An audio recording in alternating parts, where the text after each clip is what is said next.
as well.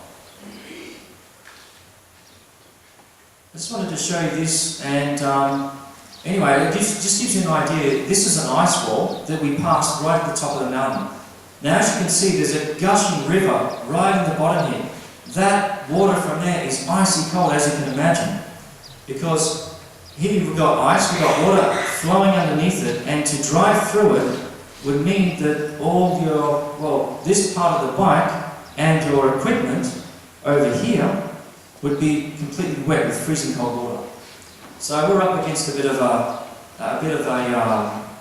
natural sort of challenge here. So after riding through this icy, freezing cold water, my shoes filled up with water, my legs turned numb. I turned into the next corner of the mountain pass and was greeted with a howling wind, and the rain turned to sleet. We were now close to 3,000 meters above the sea level.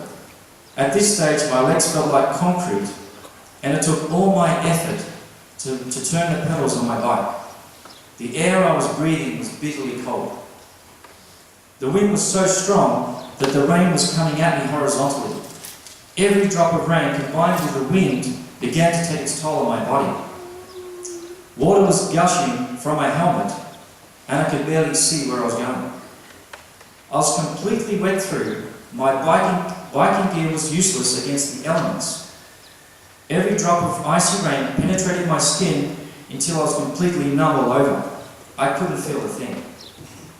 My hands and my lips turned blue. I was pale, my face turned pale, my eyes clouded over. I was shivering all over, and my teeth started to chatter. I had no strength left in me. Stuart, one of my friends, looked at me and asked me whether I was alright. I could hardly reply. The reaction on his face made it obvious to me exactly what condition I was in. I was suffering from hypothermia, and I was in serious trouble. I only had a few minutes to seek immediate medical assistance, but I had nowhere to go. There weren't any hospitals, there were no shelter, no trees, no buildings, no support vehicle, because the support vehicle just passed us several minutes ago. And its job was to set up camp as we got closer to the summit. We're over 3,000 meters above the sea level, and nearing the top of the mountain pass, probably 3 kilometers to go, which is about 15 to 20 minutes away. In my state, I didn't have the luxury of time. I felt life being drained out of my body. I knew that there was nothing more I could do to improve my situation, but I remembered there was one that could help me out of this. So I prayed. For the very first time since 15 years, it was a basic prayer, but the fact that I did re-establish communication with the Lord and myself.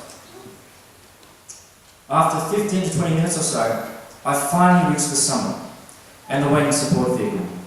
At this stage, my hands were so numb, I was shivering all over, I couldn't even take my biking clothes off, or even unzip my own jacket. The tour guides had to help me out of my biking clothing and dry me off. It took around 40 minutes for my body to normalise and stop shivering. You would think that someone who went through this ordeal would have at least a common cold, a fluid in the lung, or frostbite. I had none of those situations, not even a runny nose.